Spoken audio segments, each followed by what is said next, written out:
Magandang araw po. Narito na po magiging lagay ng panahon ngayong araw ng Miyerkules, October 30, 2024.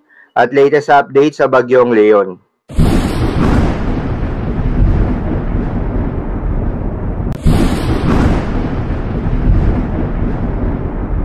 Sa kasalukuyan na tayo sa pag-asa, ang Bagyong Leon nga ay mas lumakas pa at isa na ngang super typhoon. Tropical Cyclone Wind Signal number 4 posibleng itaas mamayang hapon sa Batanes. Tropical Cyclone Wind Signal number 5 hindi rin inaalis ang posibilidad. Ang Bagyong Leon nga ay huling namataan sa layong 350 kilometers east ng Calayan, Cagayan. Taglay ang lakas ng hangin na umaabot sa 185 kilometers per hour malapit sa gitna at pagbugso na umaabot sa 230 kilometers per hour. Kumikilos pa west-northwestward sa bilis na 10 kilometers per hour. Tropical Cyclone Wind Signal number 3 ay itinaas na nga rin sa may Batanes, eastern portion of Babuyan Islands at northeastern portion of mainland Cagayan.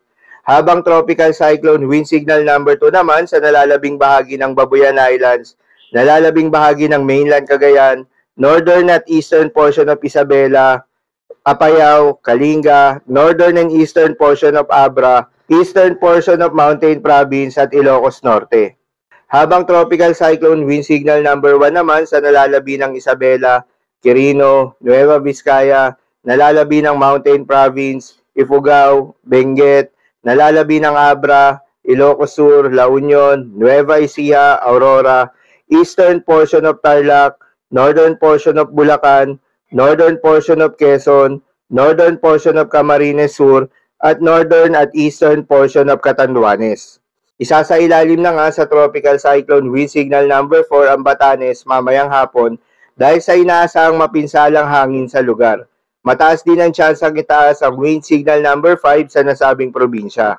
Asahan rin ngayong araw ng Miyerkules ang intense to torrential rain sa Batanes at Cagayan kabilang na ang Babuyan Islands.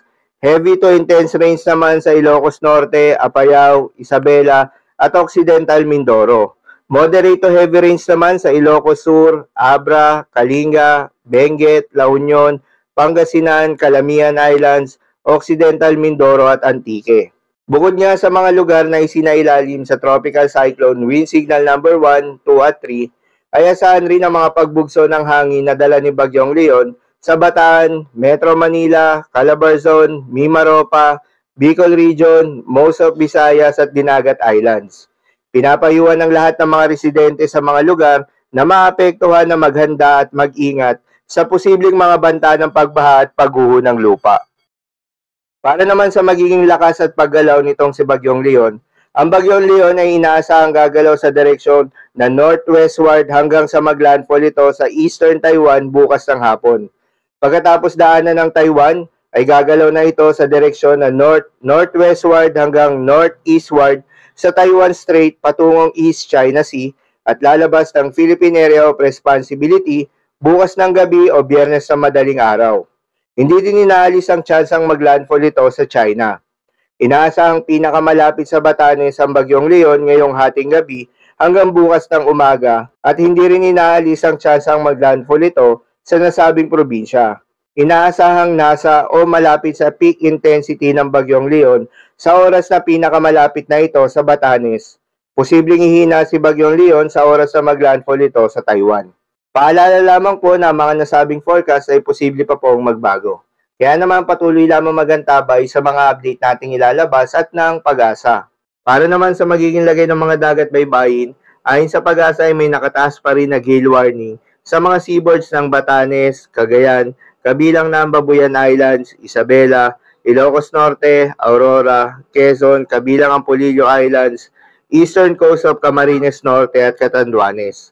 Pahin ng Pag-asa ay huwag munang pumalaot yung mga kababayan nating mga isda at yung may mga maliliit na sasakyang pandagat dahil inaasahan yung maalon hanggang sa napakaalon na karagatan.